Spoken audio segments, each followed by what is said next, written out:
Bonjour. Donc aujourd'hui, c'est le jour numéro 4 du challenge J'arrête de râler.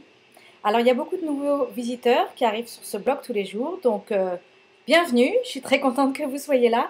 Je voudrais vous encourager à venir regarder la toute première vidéo qui doit être tout en bas de ce blog qui explique un petit peu plus d'où vient ce challenge et puis aussi lire les informations qui sont sur votre droite pour voir un petit peu qu'est-ce que c'est que cette idée et qu'est-ce que je suis en train de faire. Alors, jour numéro 4. Et malheureusement, j'ai dû changer le bracelet de côté. Je me suis littéralement fait surprendre. J'ai trouvé que ces derniers jours, j'étais très très douée à vraiment être dans le moment et vraiment attraper le challenge à bras le corps avant que je me mette à râler. Et là, je me suis fait littéralement surprendre dans la voiture. Et oui, râler au volant, il n'y a rien de tel. J'ai pas hurlé, rien du tout, mais j'ai remarqué que c'était lié au stress.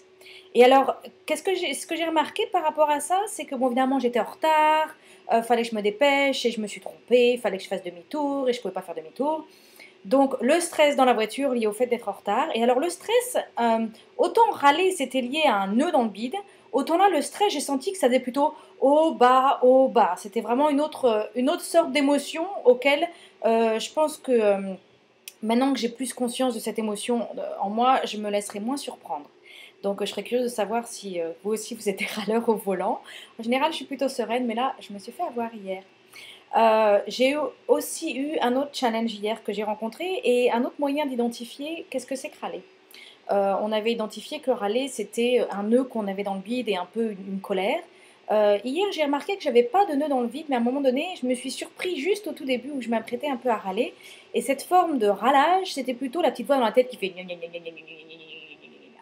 Et là, il n'y a pas vraiment de nœud, mais c'est plutôt cette machine-là qui est dans la tête et qui fait gna gna gna gna gna gna gna gna. Donc voilà, j'ai appris de nouvelles choses. Être sensible maintenant à ces moments où j'ai le stress qui arrive, donc c'est un peu cette sensation dans mon corps qui monte et qui descend, parce que je sais que c'est un signe d'alerte que je vais me mettre à râler.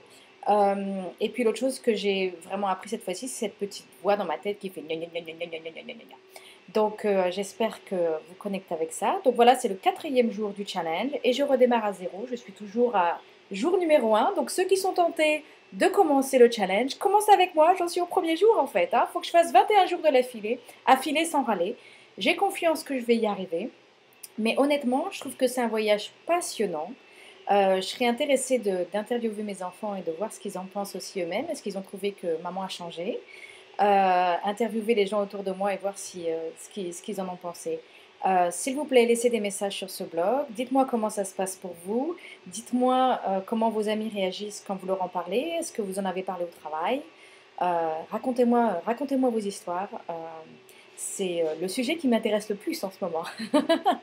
Allez, à demain!